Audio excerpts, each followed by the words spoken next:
കാൽമുട്ട് വേദന ഇത് വന്നു കഴിഞ്ഞിട്ടുണ്ടെങ്കിൽ നമുക്കൊരു പ്രശ്നമുണ്ട്. ഇതിനി മാറില്ല. ഇതിങ്ങനെ തന്നെയാണ്. ഇനി മരണകാലം വരെ എനിക്ക് എണീറ്റ് നടക്കാനോ അല്ലെങ്കിൽ ടോയ്ലറ്റിൽ പോകാനോ ബസ് കയറാനോ വിരുന്നിന് പോകാനോ പറ്റൂല എന്നുള്ള സ്റ്റെപ്പ് കയറാൻ പറ്റൂല, നിസ്കാരമൊക്കെ ഇനി കസേരയിലാക്കണമെന്ന് ധരിച്ച് വെച്ചിട്ടുള്ള ഒരുപാട് പേരുണ്ട് എന്നുള്ളതാണ്. എൻ്റെ അടുത്ത് വരുന്ന ഏറ്റവും കൂടുതൽ കേസിലൊന്ന് കാൽമുട്ട് വേദനക്കാരാണ്. അപ്പോൾ ഇവരുടെ ഹിസ്റ്ററി എടുത്ത് നോക്കുന്ന സമയത്ത് നമ്മളതിൽ ആദ്യം മനസ്സിലാക്കേണ്ട ഒന്ന് രണ്ട് കാര്യമുണ്ട്. ഈ കാൽമുട്ട് വേദന പലതും വന്നിട്ടുള്ളത് ഈ ഹിസ്റ്ററിയൊക്കെ എടുത്ത് നോക്കുന്ന സമയത്ത് മനസ്സിലാക്കുന്നത് അവരുടെ ലൈഫ് സ്റ്റൈൽ പ്രോപ്പർ അല്ലാത്തത് കൊണ്ടാണ്. പല കാരണങ്ങളെ കൊണ്ടാണ്. പലതും എന്തല്ല വയസ്സനായിട്ട് വന്നതല്ല. നമ്മൾ മുടി നരക്കുമ്പോൾ വയസ്സാകുമ്പോൾ എന്ത് ചെയ്യും, മുടി നരക്കും, സ്കിന്നൊക്കെ ചുളിഞ്ഞു തുടങ്ങും എന്നതുപോലെ എൻ്റെ കാലൊക്കെ തേഞ്ഞു പോയി, അതുകൊണ്ട് എനിക്ക് കാൽമുട്ട് വേദന വന്നെന്ന് നിങ്ങളെല്ലാവരും ധരിച്ചിട്ടുണ്ട്. അത് റോങ് ആണ്, വെരി വെരി റോങ് ആണ്. ചില ആളുകൾക്ക് ഉണ്ടാക്കാറുണ്ട്, പക്ഷേ മിക്ക ആളുകൾക്കും എന്താണ് അവരുടെ ജീവിതശൈലി പ്രോപ്പർ അല്ലാത്തത് കൊണ്ടാണ് പലപ്പോഴും ഇത് സംഭവിക്കുന്നുള്ളതാണ്. അപ്പോൾ ഇന്ന് നമ്മൾ ഡിസ്കസ് ചെയ്യാൻ പോകുന്ന വിഷയം ഇതെങ്ങനെ ഈ കാൽമുട്ട് വേദന നമുക്കെങ്ങനെ, ഇപ്പോൾ നിങ്ങൾക്ക് കാൽമുട്ട് വേദന ഉണ്ടെങ്കിൽ അതെങ്ങനെ എന്തുകൊണ്ട് വന്നോ അതെങ്ങനെ മാറ്റിയെടുക്കാം എന്നുള്ളതാണ് ഇന്നിവിടെ നമ്മൾ ഡിസ്കസ് ചെയ്യാൻ പോകുന്ന വിഷയം. എൻ്റെ പേര് doctor Siraj, medical officer QNB health care Koduvally.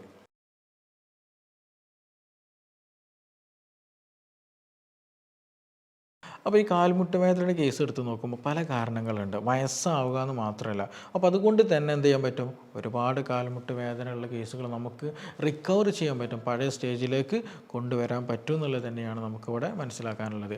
അതിൽ ഒന്നാമത് പ്രധാനമുള്ള കാരണം ഓവർ വെയ്റ്റാണ്. അമിതമായിട്ടുള്ള പൊണ്ണത്തടി, ഹൈറ്റിനനുസരിച്ചിട്ട് നമ്മൾ വെയിറ്റ് ഇല്ല, അല്ലെങ്കിൽ അതിനേക്കാൾ കൂടുതൽ വെയിറ്റാണ്. വെയിറ്റ് ഇല്ലാത്തല്ല, കൂടുതൽ വെയിറ്റ്, ഓവർ വെയിറ്റാണ്. അപ്പോൾ അങ്ങനെ വന്നു കഴിഞ്ഞാൽ എന്താ സംഭവിക്കുക, നമ്മുടെ കാൽമുട്ടുകൾക്ക് എക്സസ് പ്രഷർ വരും എന്നുള്ളതാണ്. ഇപ്പോൾ ഒരു നമ്മുടെ ഹൈറ്റിനനുസരിച്ചിട്ട് അമിതമായിട്ട് 1 കിലോഗ്രാം കൂടിയാൽ തന്നെ കാൽമുട്ടുകൾക്കൊരു 3-4 കിലോഗ്രാം ഭാരം എഫക്റ്റ് ചെയ്യും എന്നുള്ളതാണ്. അപ്പോൾ അങ്ങനെ വന്നു കഴിഞ്ഞാൽ നല്ല രീതിയിൽ പ്രഷർ അവിടെ വരും. ഈ പറഞ്ഞതുപോലെ അവിടെ എല്ല് തേയ്മാനം ഉണ്ടാക്കാനും കാൽമുട്ടിന് ജോയിൻറ്റ് പെയിൻ വരാനുള്ള സാധ്യത വളരെ വളരെ കൂടുതലാണ്. അപ്പോൾ എന്ത് ചെയ്യുക, നിങ്ങൾക്ക് കാൽമുട്ട് വേദന ഉണ്ടോ നോക്കുക, നിങ്ങൾക്ക് ഓവർ വെയിറ്റ് ഉണ്ടോ എന്നുള്ളത് നിർബന്ധമായിട്ടും പരിശോധിക്കേണ്ടത്. ചിലപ്പം എന്തുകൊണ്ട് വരും, ഈ ഓവർ വെയിറ്റ് കൊണ്ട് കാരണമായിട്ട് കാൽമുട്ട് വേദന വരും എന്നുള്ളതാണ്. രണ്ടാമതൊരു കാരണം ഇത് നോക്കുകയാണെങ്കിൽ സെഡൻറ്ററി ലൈഫ് സ്റ്റൈലാണ്. അതായത് എക്സസൈസ് ഒന്നും ചെയ്യുന്നില്ല, എപ്പോഴും ഒരു അടങ്ങി ഒതുങ്ങിയിരിക്കുള്ള ജീവിതം. അപ്പോൾ വീട്ടമ്മമാർ ജോലി ചെയ്യുന്നുണ്ടായിരിക്കും അല്ലേ, പക്ഷേ അവർ കറക്റ്റ് എന്ത് ചെയ്യുന്നില്ല, എക്സസൈസ് ആയിട്ട് ചെയ്യുന്നില്ല. ജോലി മിക്ക ആളുകൾ നിന്നിട്ടുള്ള ജോലികളാണ് കൂടുതൽ. നിന്നിട്ട് പാത്രം മുറുന്നത്, നിന്നിട്ട് ഭക്ഷണം ഉണ്ടാക്കുന്നത്, നിന്നിട്ട് ഭക്ഷണം കഴിക്കുന്നത്. ഭക്ഷണം നിന്നിട്ട് കഴിക്കുന്നത് പറയാൻ കാരണം നമ്മൾ പണ്ട് കാലങ്ങളിൽ ഇരുന്നിട്ട് ഒതുങ്ങിയിരുന്നിട്ട് പലമുട്ടിടയ്ക്ക് ഇരുന്ന് ഭക്ഷണം കഴിച്ചത്. പക്ഷേ ഇന്ന് അങ്ങനെയല്ല. ഇന്ന് ബൊഫേ സിസ്റ്റം ഉണ്ട്. അതേപോലെ തന്നെ ചെയറിൽ, ഹൈറ്റുള്ള ചെയറിലൊക്കെ ഇരുന്നിട്ടാണ് കാല് മടക്കിയിരിക്കുന്ന, മുട്ടും കാലും മടക്കിയിരിക്കുന്ന ഒരു സാഹചര്യം ഇന്ന് ഇല്ല എന്ന് തന്നെ പറയാം വീട്ടമ്മമാർക്ക്. അപ്പോൾ പണ്ട് പല്ല് തേക്കുന്നത് മുതലും തേങ്ങ ചിരകുന്നതും പച്ചക്കറി ആയിരുന്നു, അതൊക്കെ ഇരുന്നിട്ടായിരുന്നു. ഇന്നതൊക്കെ മാറി. ഈവൻ ടോയ്ലറ്റ് പോലെ എങ്ങനെയാണ് യൂറോപ്യൻ ടോയ്ലറ്റ് സ്റ്റൈലിലേക്ക് മാറി. അപ്പോൾ കാൽമുട്ട് വേദന നല്ല രീതിയിൽ എന്ത് ചെയ്യും, മടങ്ങുന്നൊരു സാഹചര്യമില്ല. അപ്പോൾ അതുകൊണ്ട് തന്നെ സെഡൻറ്ററി ലൈഫ് സ്റ്റൈലുള്ള ആളുകൾ, എക്സസൈസ് പ്രോപ്പറായിട്ട് ചെയ്യാത്ത ആളുകൾക്ക് എന്ത് ചെയ്യും, സ്റ്റിഫ്നെസ് വരും. നമ്മളിപ്പോൾ ഒരു വാതിൽ, ഞാൻ എപ്പോഴും പറയുന്നൊരു ഉദാഹരണമാണ്, നമ്മളൊരു വാതിൽ ഒരുപാട് കാലമായിട്ട് തുറക്കുന്നില്ല, അത് അടച്ചു വെച്ചതാണ്. ഒരു സുപ്രഭാതത്തിൽ എന്താ ആവശ്യത്തിന് വേണ്ടി നമ്മൾ തുറന്നാൽ എന്താ സംഭവിക്കുക, വാതിൽ തുറക്കാൻ പറ്റില്ല അല്ലേ, സ്റ്റിഫായിട്ട് പോയിട്ടുണ്ടായിരിക്കും. എന്നതുപോലെ തന്നെയാണ് നമ്മുടെ കാലിൻ്റെ ഒരു ഘട്ടമെന്ന് പറയാൻ പറ്റും. കാരണം നമ്മൾ പ്രോപ്പറായിട്ട് നമ്മൾ മൂവ്മെൻറ്റ് നടത്തുന്നില്ല. മൂവ്മെൻറ്റൊക്കെ കുറഞ്ഞിട്ടുണ്ടെങ്കിൽ മസിൽസുകളും ആ ജോയിൻറ്റും ലിഗമെൻ്റൊക്കെ സ്റ്റിഫായിട്ട് പോകും, പിന്നെ മടക്കാൻ പറ്റാത്ത ഒരു സാഹചര്യം വരും എന്നുള്ളതാണ്. അപ്പോൾ സെഡൻറ്ററി ലൈഫ് സ്റ്റൈൽ അനങ്ങാത്തത് കാരണമായിട്ട്, അത് വളരെ ഇമ്പോർട്ടൻ്റ് കേട്ടോ. കാൽമുട്ട് ശരിയായ രീതിയിൽ വ്യായാമം ചെയ്യാത്തത് മൂലം എന്ത് സംഭവിക്കുന്നുണ്ട്, കാൽമുട്ട് വേദന വരുന്നുണ്ട് എന്നുള്ളത് നമ്മൾ അറിഞ്ഞിരിക്കണം. അപ്പോൾ ചില വേദന വന്നു കഴിഞ്ഞാൽ എന്താ ചെയ്യേണ്ടത്, നമ്മൾ എക്സസൈസ് ചെയ്തിട്ട് കാലുമെല്ലാം മടക്കി സ്ട്രെങ്തനിങ് ചെയ്തതിന് ശേഷം മാത്രമേ നമുക്ക് ആ കാൽമുട്ട് വേദന മാറ്റാൻ പറ്റുള്ളൂ. മിക്ക ആളുകൾ എന്താ ചെയ്യൽ, കാൽമുട്ട് വേദന വന്നു കഴിഞ്ഞാൽ ഇനി എക്സസൈസ് ഇല്ല, അല്ലെങ്കിൽ ഇനി നടത്തില്ല, ഇനി വിരുന്ന് പോക്കില്ല, ഇനി ഒരു പരിപാടി ഇല്ല എന്നുള്ള രീതിയിൽ നിൽക്കലുണ്ട്. അതൊരിക്കലും പാടില്ലാത്തതാണ്. അത് നമ്മൾ നോക്കി ശ്രദ്ധിച്ച് മാത്രം ചെയ്യേണ്ട കാര്യമാണ്. അപ്പോൾ അത് എന്ത് ചെയ്യുക, സെഡൻറ്ററി ലൈഫ് സ്റ്റൈൽ ഒരു പ്രധാന ഭാഗമാണ്. എക്സസൈസ് ചെയ്യൽ വളരെ ഇമ്പോർട്ടൻ്റ് ആണ്. ഇനി മറ്റൊരു കാരണം നോക്കുകയാണെങ്കിൽ കാൽസ്യത്തിൻ്റെ വൈറ്റമിൻ ഡിയുടെ കുറവ്. ഇത് നമുക്ക് പല ആളുകൾക്ക് അറിയുന്ന ഒരു ഘടകം തന്നെയാണ്. നമ്മൾ വേഗം പോയിട്ട് കാൽസ്യത്തിൻ്റെ ടാബ്ലറ്റ് നോക്കും, അല്ലെങ്കിൽ കാൽസ്യത്തിൻ്റെ ടെസ്റ്റ് എടുക്കും, അല്ലെങ്കിൽ വിറ്റാമിൻ ടാബ്ലറ്റ്, വിറ്റാമിൻ ടെസ്റ്റൊക്കെ നോക്കിയിട്ട് നമ്മൾ എടുക്കാറുണ്ടെന്നുള്ളതാണ്. കാൽസ്യത്തിൻ്റെ അളവ് കുറഞ്ഞിട്ടുണ്ടെങ്കിൽ എന്ത് ചെയ്യും, ബോൺസിന് നല്ല രീതിയിൽ തേയ്മാനം വരും. അതുപോലെ വൈറ്റമിൻ ഡി കുറഞ്ഞു കഴിഞ്ഞാൽ തേയ്മാനം, ഇൻഫ്ലമേഷനൊക്കെ കൂടും, കാൽമുട്ട് വേദന വരാനുള്ള സാധ്യത വളരെ വളരെ കൂടുതലാണ്. അതേപോലെ തന്നെ കാലിന് മുട്ടിൻ്റെ ഭാഗത്ത് എന്തെങ്കിലും ഇഞ്ചുറി സംഭവിച്ചിട്ടുണ്ടെങ്കിൽ, ഇപ്പോൾ മെനിസ്കസിന് എന്തെങ്കിലും ഇഞ്ചുറി, നമ്മളെവിടെയെങ്കിലും വീഴ്ചകൾ വരിക, ഫുട്ബോൾ കളിക്കുമ്പോൾ ഈ ടിയറിങ് വരിക, ലിഗമെൻറ്റ് ടിയറിങ്ങോ അല്ലെങ്കിൽ മെനിസ്കൽ ഇഞ്ചുറി വന്നിട്ടുണ്ടെങ്കിൽ, അപ്പോൾ എന്തെങ്കിലും ബുദ്ധിമുട്ടുള്ള ആളുകൾക്ക് തന്നെ മനസ്സിലാവുന്നുണ്ടാവും. ഇപ്പോൾ എക്സ്റേയിലും എം ആർ ഐയിൽ നമുക്ക് കാണാൻ പറ്റും എന്ത് മെനിസ്കസ് ഇഞ്ചുറീസൊക്കെ എത്രത്തോളം ഉണ്ട് എന്നുള്ളത്, ഏത് ഗ്രേഡാണെന്നുള്ളതൊക്കെ. അപ്പോൾ അങ്ങനെ എന്തെങ്കിലും മുമ്പ് എപ്പോഴെങ്കിലും പരിക്കുകൾ പറ്റിയിട്ടുണ്ടെങ്കിൽ ആ പരിക്ക് മാറാതിരുന്നിട്ടുണ്ടെങ്കിൽ അത് കാലാകാലം എന്ത് ചെയ്യും, നല്ല രീതിയിൽ വേദന വരും, നടക്കാൻ പറ്റില്ല, ഓടാൻ പറ്റില്ല, ബുദ്ധിമുട്ടുകൾ വരും എന്നുള്ളതാണ്. അപ്പോൾ പാസ്റ്റിൽ മുമ്പ് എന്തെങ്കിലും മുറിവ് പറ്റി കഴിഞ്ഞാലും കാൽമുട്ട് വേദന വരാനുള്ള സാധ്യത വളരെ കൂടുതലാണ്. പിന്നെ നമ്മൾ ശ്രദ്ധിക്കാനുള്ളത്, നമ്മൾ ഉപയോഗിക്കുന്ന ചെരുപ്പ് വളരെ ഇമ്പോർട്ടൻ്റാണ്. ചില ആൾക്ക് നല്ല ഹൈറ്റ് കൂടിയ നല്ല ഹീല് ഉള്ള ചെരുപ്പ് യൂസ് ചെയ്യാറുണ്ട്, ചിലപ്പോൾ സോള് നല്ല സോഫ്റ്റ് ഇല്ലാത്ത യൂസ് ചെയ്യാറുണ്ട്. അപ്പോൾ ഇതൊക്കെ നമ്മൾ പ്രോപ്പറായിട്ട് ചൂസ് ചെയ്യുന്നില്ല എന്നുണ്ടെങ്കിൽ അതുമൂലം എന്ത് ചെയ്യും, നമ്മൾ ഈ പറഞ്ഞതുപോലെ പോസ്ചർ റിലേറ്റഡ് ആയിട്ട് കാൽമുട്ട് വേദന വരാറുണ്ട് എന്നുള്ളതാണ്. അത് നമ്മുടെ ഇരിക്കുന്ന സമയത്ത് എസ്പെഷ്യലി നമ്മൾ ശ്രദ്ധിക്കേണ്ടത് നമ്മുടെ ബാക്ക് ബോൺ എന്ന് പറയുന്ന നട്ടെല്ലിൻ്റെ പ്രശ്നങ്ങളൊക്കെ. അപ്പോൾ ഞാനിപ്പോൾ ഇരിക്കുന്നത് കുഴപ്പമില്ലാത്ത രീതിയിലുള്ള ഒരു സ്ട്രക്ചറിലാണ്. അപ്പോൾ ചില ആളുകളൊക്കെ ഭയങ്കര നല്ല നമുക്ക് ഡിസ്കംഫർട്ട് ഫീൽ ചെയ്യുന്ന രീതിയിൽ ഇരിക്കേണ്ട അവസ്ഥയൊക്കെ വരാറുണ്ട്. കാരണം അത് കാണാൻ നല്ല ലുക്ക് ഉണ്ടായിരിക്കും, ഇരിക്കാൻ പറ്റില്ല. അങ്ങനെയുള്ള കസേരകൾ ചെയറുകളൊക്കെ മാർക്കറ്റിൽ അവൈലബിളാണ്. അതൊക്കെ നമ്മുടെ ബോഡിയുടെ വേണ്ടിയിട്ടല്ല, കാണാൻ നാലാൾ കാണുന്നതിനും വേണ്ടി രസത്തിനും ചൊറുക്കിനും വേണ്ടിയിട്ടുള്ള സംഗതികളാണ്. അപ്പോൾ അതൊക്കെ നമ്മൾ ചൂസ് ചെയ്തിട്ടുണ്ടെങ്കിൽ നമ്മുടെ പോസ്ചർ കംപ്ലീറ്റ് ഡാമേജഡ് ആയിട്ട് പോകും. ഈവൻ ഹൈറ്റ് ഹീല് കൂടിയിട്ടുള്ള ചെരുപ്പൊക്കെ യൂസ് ചെയ്യുന്ന ആളുകളാണെന്നുണ്ടെങ്കിൽ ഈ പറഞ്ഞതുപോലെ എന്ത് ചെയ്യും, കാൽമുട്ട് വേദന വരാനുള്ള സാധ്യത, ബാക്ക് പെയിൻ വരാനുള്ള സാധ്യതയൊക്കെ വളരെ കൂടുതൽ. അപ്പോൾ പോസ്ചർ എപ്പോഴും എന്തെങ്കിലും നമ്മൾ കറക്റ്റ് ചെയ്യാനും കൂടെ ശ്രദ്ധിക്കേണ്ടതുണ്ട്. അപ്പോൾ ചുരുക്കി പറയുകയാണെന്നുണ്ടെങ്കിൽ വയസ്സാവാന്ന് മാത്രമല്ല, ഈ പറഞ്ഞതുപോലെ വെയിറ്റ് കൂടിയാലും ഇൻഫ്ലമേഷൻ വന്നു കഴിഞ്ഞാലും പിന്നെ പോസ്ചർ പ്രോപ്പർ ഇല്ലാന്നുണ്ടെങ്കിൽ വൈറ്റമിൻ്റെ കുറവുണ്ടെങ്കിൽ കാൽസ്യത്തിന് കുറവ്, പല കാരണങ്ങളും കൂടെ എന്ത് സംഭവിക്കുന്നുണ്ട്, കാൽമുട്ട് വേദന ഉണ്ട്. അപ്പോൾ നിങ്ങൾ ഡോക്ടറെ കാണിച്ചിട്ടില്ല, എന്താണ് ഇതുവരെ ഒന്നും നിന്നിട്ടില്ല എന്നുണ്ടെങ്കിൽ നിർബന്ധമായിട്ട് എന്ത് ചെയ്യണം, എന്തുകൊണ്ട് വന്ന്, നിങ്ങൾക്ക് കാലുവേദന എന്തുകൊണ്ട് വന്നു എന്നുള്ളത് നമ്മൾ ഉറപ്പ് വരുത്തണം. പിന്നെ വേറെ ഒന്നുണ്ട്, പ്രായം. അപ്പോൾ ഒരു ചോദ്യം ഉണ്ടാവും, ഈ പ്രായം കൂടിയ ആളുകൾക്ക് എന്ത് സംഭവിക്കുന്നുണ്ട്. പ്രായം കൂടുമ്പോൾ ഒരു 50, 55, 60 വയസ്സൊക്കെ ആയി കഴിഞ്ഞിട്ടുണ്ടെങ്കിൽ സ്വാഭാവികമായിട്ടും എന്ത് ചെയ്യും, കാൽസ്യത്തിന് കുറവ് വരും, അതുപോലെ വൈറ്റമിൻ ഡിയുടെ കുറവ് വരും, മറ്റു പല എലമെൻസിന് കുറവ് വരും, ബോഡിയിൽ സ്ത്രീകളാണെന്നുണ്ടെങ്കിൽ ഈസ്ട്രജൻ അളവൊക്കെ കുറയും. അപ്പോൾ അങ്ങനെയൊക്കെ വരുമ്പോൾ സ്വാഭാവികമായിട്ടും പ്രായം മൂലം ഡീജനറേഷൻ സംഭവിക്കും എന്നുള്ളതാണ്. നമ്മൾ സ്കിന്നൊക്കെ തൊളിയുന്ന ചുളുക്കി വരുന്ന പോലെ, അതുപോലെ ഓർമ്മശക്തി ചിലപ്പം കുറയും. അപ്പോൾ അത് ഏജ് റിലേറ്റഡ് ആയിട്ട് എന്ത് ചെയ്യാറുണ്ട്, ഏജുള്ള ആളുകൾക്ക് സ്വാഭാവികമായിട്ട് നാച്ചുറലി എല്ല് തേയ്മാനം വരാനും കാൽമുട്ട് വരാനുള്ള സാധ്യതയും ഉണ്ട്. അത് ഏജ് റിലേറ്റഡ് ആയിട്ടാണ്. അല്ലാതെ വരുന്നതൊക്കെ മിക്കതും എന്താണ്, എന്തെങ്കിലും മറ്റു പല കംപ്ലയിൻറ്റ്സ് മൂലമായിട്ടാണ് പലതും വരാറുള്ളത്. അപ്പോൾ ഈ കാൽമുട്ട് വേദന വന്നു കഴിഞ്ഞാൽ നമ്മൾ എന്തൊക്കെ ചെയ്യേണ്ടതുണ്ട്, അതാണ് ഇപ്പോൾ നമ്മൾ പ്രധാനമായിട്ട് നോക്കാനുള്ളത്, അല്ലെങ്കിൽ കാത്തിരിക്കുന്നത് അത് തന്നെയാണെന്നുള്ളത് അറിയാം. അപ്പോൾ അതിൽ ഒന്ന് നമ്മൾ ശ്രദ്ധിക്കാനുള്ളത് നല്ല രീതിയിൽ എക്സസൈസുകൾ ചെയ്യാന്നുള്ളതാണ്. വേദന ഉണ്ടെന്ന് കരുതിയിട്ട് നേരെ പോയിട്ട് സൈഡാക്കാൻ നിൽക്കരുത്. ആ വേദന വന്നത് എന്തുകൊണ്ടാണെന്നുള്ളത് നമ്മൾ നോക്കണം, അതിനനുസരിച്ച് ട്രീറ്റ്മെൻറ്റ് എടുക്കേണ്ടതുണ്ട്.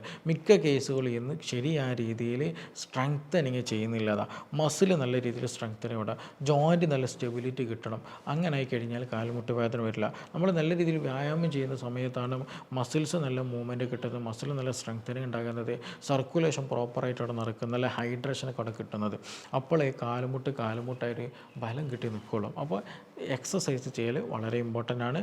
അത് ചെയ്യാൻ നമ്മൾ പരമാവധി ശ്രദ്ധിക്കുക എന്നുള്ളത്.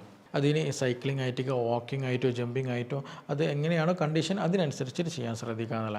രണ്ടാമത് വെയിറ്റ് കുറക്കുക. നമ്മൾ നേരത്തെ പറഞ്ഞു 1 കിലോ കൂടിയാലും എന്തെങ്കിലും കാലുമുട്ടിയിൽ 3-4 കിലോൻ്റെ ഒരു എഫക്റ്റ് ഉണ്ടായിരിക്കും എന്നുള്ളതാണ്. അപ്പോൾ നമ്മുടെ ശരീരത്തിന് ആനുപാതികമായിട്ട് എന്ത് ചെയ്യണം, നമ്മൾ വെയിറ്റ് മെയിൻറ്റെയിൻ ചെയ്യാൻ നിർബന്ധമായിട്ട് ഒന്ന് ശ്രദ്ധിക്കുക എന്നുള്ളതാണ്. അതേപോലെ മറ്റും നമുക്ക് ശ്രദ്ധിക്കാനുള്ളത് പ്രോപ്പറായിട്ടുള്ള പോസ്ചറിൽ നമ്മൾ നടക്കാൻ ശ്രദ്ധിക്കുക എന്നുള്ളത്. ചില ആളുകൾ അങ്ങോട്ടും ഇങ്ങോട്ടും തെന്നി നടക്കാറുണ്ട്, ചില സ്റ്റൈലിൽ നടക്കാറുണ്ട്. ചിലപ്പോൾ നമ്മൾ ചെരുപ്പുകൾ ഷൂസ് നമ്മൾ പ്രോപ്പർ അല്ലാന്നുണ്ടെങ്കിൽ ഹീല് കൂട്ടിയതൊക്കെ ആണെന്നുണ്ടെങ്കിൽ കാലുമുട്ട് വേദനയും ബാക്ക് പെയിനൊക്കെ വരും.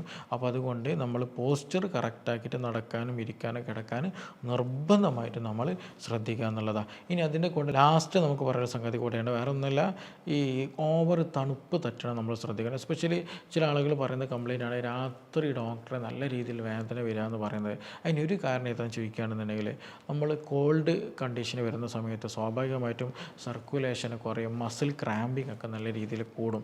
അപ്പോൾ അതുകൊണ്ട് തന്നെ എന്ത് ചെയ്യണം, ആ ഒരു കോൾഡ്നെസ് ആകുന്ന കണ്ടീഷൻ നമ്മൾ നിർബന്ധമായിട്ട് ശ്രദ്ധിക്കുക. നല്ല പുതച്ചിട്ട് രാത്രി സമയത്തൊക്കെ തണുപ്പുള്ള ആളുകൾ എന്ത് ചെയ്യണം, നല്ല തണുപ്പുള്ള പ്രദേശത്ത് കാണുന്നുണ്ടെങ്കിൽ നല്ല രീതിയിൽ പുതച്ച് കിടക്കാൻ ശ്രദ്ധിക്കലും വളരെ ഇമ്പോർട്ടൻ്റ് ആണ്. അപ്പോൾ അത് ഓവറായി കഴിഞ്ഞാൽ എല്ലതും പ്രശ്നം. അപ്പോൾ കോൾഡ് ഓവറാകുന്നുണ്ടെങ്കിൽ, തണുപ്പ് നമുക്ക് ഓവറാകുന്നുണ്ടെങ്കിൽ കാൽമുട്ട് വേദന വരാനുള്ള സാധ്യതകൾ അവിടെ ഉണ്ട്. അത് തള്ളിക്കളയാൻ പറ്റുന്നതല്ല. അപ്പോൾ ഈ കാര്യങ്ങൾ നമ്മൾ ശ്രദ്ധിച്ചാൽ തന്നെ എന്ത് ചെയ്യാൻ പറ്റും, കുറേയൊക്കെ നമുക്ക് മെയിൻറ്റെയിൻ ചെയ്യാൻ പറ്റും. ഓൾമോസ്റ്റ് ഒരു 75% വരുന്ന എൻ്റെ ക്ലിനിക്കിൽ വരുന്ന കേസുകൾ എടുത്ത് നോക്കുകയാണെന്നുണ്ടെങ്കിൽ അതിൻ്റെയൊക്കെ ബിഗിനിങ്, അതിൻ്റെ തുടക്കം ഏതാണ്, ഇതാണ്. പിന്നീട് അതെങ്ങനെ ശ്രദ്ധിക്കാണ്ട് പോയിട്ട് ക്രോണിക് ആകുന്ന സമയത്താണ് പലപ്പോഴും വേദന നമുക്ക് സഹിക്കാൻ പറ്റാത്തത്, അല്ലെങ്കിൽ വേദന പെട്ടെന്ന് മാറ്റിയെടുക്കാൻ പറ്റാത്തതായിട്ട് വരുന്നത്. കറക്റ്റ് ഫോളോ ചെയ്യുകയാണെങ്കിൽ നമുക്ക് നല്ല മാറ്റങ്ങൾ കൊണ്ടുവരാനും പറ്റുകയും ചെയ്യും. അപ്പോൾ ഇതിന് വേദന കുറയ്ക്കാൻ എന്തൊക്കെ നമുക്ക് ഹോം റെമഡീസ് ചെയ്യാമെന്ന് ചോദിക്കുകയാണെങ്കിൽ, ഒന്ന് ഭക്ഷണത്തിൽ കുറച്ച് കാര്യങ്ങൾ ശ്രദ്ധിക്കണം. ഒമേഗ 3 നല്ല രീതിയിൽ കഴിക്കുക, നല്ല ഫിഷുകൾ, നല്ല ഇതുപോലെ ചിയാ സീഡൊക്കെ ഉൾപ്പെടുത്തുക. ഒമേഗ 3 എന്ത് ചെയ്യും, നല്ല രീതിയിൽ ഇൻഫ്ലമേഷൻ കുറക്കാൻ സഹായിക്കും. അപ്പോൾ നീർക്കെട്ടുകൾ കുറയ്ക്കാനും വേദന കുറയ്ക്കാനും നന്നായിട്ട് ഹെൽപ്പ് ചെയ്യും എന്നുള്ളതാണ്. രണ്ടാമത് വെജിറ്റബിൾസ്, ഫ്രൂട്ട്സൊക്കെ നല്ല രീതിയിൽ ഹെൽപ്പ് ചെയ്യും. അത് കാൽസ്യത്തിൻ്റെ പ്രസൻസ് കൂട്ടാനും അതേപോലെ തന്നെ മിനറൽസിൻ്റെ പ്രസൻസ് കൂട്ടാനും സ്ട്രെങ്ത്ത് കിട്ടാനും എന്ത് ചെയ്യും, നന്നായിട്ട് ഹെൽപ്പ് ചെയ്യുന്നതാണ്. അതുപോലെ നല്ല രീതിയിൽ വെള്ളം കുടിക്കാൻ ശ്രദ്ധിക്കുക. ഹൈഡ്രേഷൻ വളരെ ഇമ്പോർട്ടൻ്റ് ആണ്. നമ്മുടെ ഹെൽത്ത് മെയിൻറ്റെയിൻ ചെയ്യാൻ വളരെ ഇമ്പോർട്ടൻ്റ് ആണ് വെള്ളം എന്ന് പറയുന്നത്. അതുപോലെ യൂറിക് ആസിഡ് പോലെയുള്ള കാൽമുട്ട് വേദനയ്ക്ക് കാരണമാക്കുന്ന ഇൻഫ്ലമേഷൻ ഉണ്ടാക്കുന്ന വേസ്റ്റ് മെറ്റീരിയലുകൾ ശരിയായ രീതിയിൽ പുറന്തള്ളണമെങ്കിൽ വെള്ളം കൂടി വളരെ ഇമ്പോർട്ടൻ്റ്. അപ്പോൾ ദിവസവും 2.5 മുതൽ 3 ലിറ്റർ വരെ വെള്ളം കുടിക്കുന്നുണ്ടെന്ന് എന്ത് ചെയ്യണം, നമ്മൾ ഉറപ്പ് വരുത്തണം. അതേപോലെ തന്നെ നട്ട്സുകൾ, അതുപോലെ ഇലക്കറികൾ, അതുപോലെ പാൽ ഉൽപ്പന്നങ്ങൾ, ഇതൊക്കെ ഉൾപ്പെടുത്തുക. അതിൽ നല്ല മിനറൽസ് ഉണ്ട്. മാത്രമല്ല എസ്പെഷ്യലി കാൽസ്യം പോലുള്ളതും മാഗ്നീഷ്യം പോലുള്ളതൊക്കെ അടങ്ങിയിട്ടുണ്ട്, ഫൈബർ അടങ്ങിയിട്ടുണ്ട്. അതുപോലെ അയൺ അടങ്ങിയിട്ടുള്ള ഭക്ഷണങ്ങൾ കൂടുതൽ രക്തോട്ടം കൂട്ടാൻ നന്നായിട്ട് ഹെൽപ്പ് ചെയ്യും. അതും ഇതിൽ വളരെ ഇമ്പോർട്ടൻ്റ് ആണ് കേട്ടോ. നീർക്കെട്ടുകൾ കൂടുതൽ ആളുകൾ എന്ത് ചെയ്യണം, അയൺ പ്രോപ്പറാണ് ബോഡിയിൽ എന്നുള്ളത് ഉറപ്പുവരുത്തും. HB കുറവുള്ള ആളുകൾക്ക് എന്ത് ചെയ്യും, നീര് കൂടാനും വേദന വരാനുള്ള സാധ്യതകളൊക്കെ ഉണ്ട്. അപ്പോൾ നമ്മൾ ഒരു പ്രോപ്പർ ഭക്ഷണം കഴിക്കുക. അതുപോലെ തന്നെ നമ്മൾ കൂടുതൽ കരിച്ചത്, പൊരിച്ചത്, വറുത്തത്, അമിതമായിട്ട് മധുരമുള്ള പദാർത്ഥങ്ങൾ, അമിതമായിട്ട് ഓയിൽ അടങ്ങിയ ഭക്ഷണ പദാർത്ഥങ്ങൾ അതൊക്കെ ഒഴിവാക്കുക. അതൊക്കെ ഇൻഫ്ലമേഷൻ ഉണ്ടാക്കും. നമ്മുടെ ബോൺസിനെ അതിനെ നശിപ്പിക്കുന്ന ഭക്ഷണ പദാർത്ഥങ്ങളാണ് അതെല്ലാം. അതൊക്കെ അവോയ്ഡ് ചെയ്യാൻ പരമാവധി ശ്രദ്ധിക്കുക എന്നുള്ളതാണ്. ഇനി നിങ്ങൾക്ക് കാൽമുട്ട് വേദന ഉണ്ടെന്നുണ്ടെങ്കിൽ എന്ത് ചെയ്യുക, ചെറിയ രൂപത്തിൽ ഒരുപാട് കാലമായിട്ട് മസിൽസിലൊക്കെ വേദന ഉണ്ടെങ്കിൽ ഒന്നുകിൽ നിങ്ങൾ ചൂട് പിടിക്കാൻ ശ്രദ്ധിക്കുക. ചൂട് പിടിക്കുമ്പോൾ ശ്രദ്ധിക്കണം, നിങ്ങൾക്ക് യൂറിക് ആസിഡോ അല്ലെങ്കിൽ മറ്റെന്തെങ്കിലും മുറിവുകളോ കാര്യങ്ങളോ ഇല്ല എന്നുള്ളത് എന്ത് ചെയ്യണം, നമ്മൾ ഉറപ്പുവരുത്താം. വാദത്തിൻ്റെ പ്രശ്നങ്ങൾ ആളുകളൊന്നും കൂടുതൽ ചൂട് പിടിക്കേണ്ടതില്ല. ഇനി അതുമല്ല എന്നുണ്ടെങ്കിൽ കോൾഡ് പിടിക്കുക എന്നുള്ളത്, അത് ഐസ് പാക്ക് വയ്ക്കുക എന്നുള്ളതാണ് മറ്റൊരു ഘട്ടമായിട്ടുള്ളത്. ഇനി അതേപോലെ തന്നെ നല്ല രീതിയിൽ എക്സസൈസുകൾ ചെയ്യാൻ ശ്രദ്ധിക്കുക. സ്ട്രെങ്തനിങ് എക്സസൈസുകൾ മെല്ലെ രീതിയിൽ കൂട്ടിക്കൊണ്ടുവരിക എന്നുള്ളത്. അങ്ങനെയൊക്കെ ചെയ്ത് കഴിഞ്ഞാൽ എന്ത് ചെയ്യും, നല്ല രീതിയിൽ വേദന കുറയുന്നുള്ളതാണ്. ഇനി നിങ്ങൾക്ക് കാലങ്ങളായിട്ട് വേദന ഉണ്ട്, നീർക്കെട്ടൊക്കെ ഉണ്ടെന്നുണ്ടെങ്കിൽ ഞാൻ ഒരൊറ്റ ടിപ്പ് പറഞ്ഞുതരാം. ഒന്നുമില്ല, കുറച്ച് പാത്രത്തിൽ എന്ത് ചെയ്യുക, മുരിങ്ങയുടെ ഇല എടുക്കുക, നല്ല കഴുകിയിട്ട് വൃത്തിയാക്കിയിട്ട് എടുക്കുക. അതിലേക്ക് കുറച്ച് കടുക് ചേർക്കുക, കുറച്ച് ഉപ്പ്, നല്ല കല്ലുപ്പ് കൊണ്ട് ചേർക്കുക. എന്നിട്ട് നന്നായിട്ട് അത് പേസ്റ്റ് രൂപത്തിൽ അമ്മിയിലിട്ട് അരയ്ക്കുക. അതിലേക്ക് ഒരു മുട്ടയുടെ വെള്ളയും കൂടി ചേർക്കുക. എന്നിട്ട് എന്ത് ചെയ്യുക, അതൊരു പേസ്റ്റ് രൂപത്തിലാക്കിയിട്ട് കാലിൽ വെച്ചിട്ട് കെട്ടാൻ ശ്രദ്ധിക്കുക എന്നുള്ളത് തന്നെയാണ്. അപ്പോൾ ആ നീർക്കെട്ടുകളും ഇൻഫ്ലമേഷൻ കുറയാനത് എന്ത് ചെയ്യും, നല്ലോണം ഹെൽപ്പ് ചെയ്യുന്നുള്ളതാണ്. ഇനി നിങ്ങൾക്കിതൊന്നും മനസ്സിലായില്ല, ഡോക്ടർ ഇതിപ്പോൾ എൻ്റെ കാൽമുട്ട് വേദന എന്താണ്, ഇതിന് റീസൺ? ചില ആൾക്ക് വെരിക്കോസ് വെയിൻ വരാറുണ്ട്, ചില ആൾക്ക് മസ്കുലർ ഇഞ്ചുറി കാരണമായിട്ട് വരാറുണ്ട്, ചില ആളുകൾക്ക് വാദസംബന്ധമായ പ്രശ്നങ്ങൾ. അപ്പോൾ ചില കൺഫ്യൂഷൻ ഉണ്ടായിരിക്കും ഇത് എന്തുകൊണ്ട് വന്നെന്നുള്ളത്. അപ്പോൾ അങ്ങനെ എന്തെങ്കിലും കൺഫ്യൂഷൻ ഉണ്ട്, നിങ്ങൾക്കതിൽ ക്ലാരിറ്റി വേണം, നിങ്ങളുടെ പ്രശ്നം മാറണം, കൂടുതലൊക്കെ അറിയണമൊക്കെ താല്പര്യമുള്ള ആളുകൾക്ക് എന്ത് ചെയ്യുക, താഴെ തന്നിട്ടുള്ള ഈ നമ്പറിൽ ഒന്ന് ബന്ധപ്പെടാം. നമുക്ക് സമയം അനുസരിച്ചിട്ട് എന്ത് ചെയ്യുക, കൃത്യമായിട്ട് ഇതിന് മറുപടി നിങ്ങൾക്ക് കിട്ടുന്നതാണ്. അപ്പോൾ മറ്റൊരു വിഷയവുമായി ബന്ധപ്പെട്ടിട്ട് വീണ്ടും കാണാം. Thank you.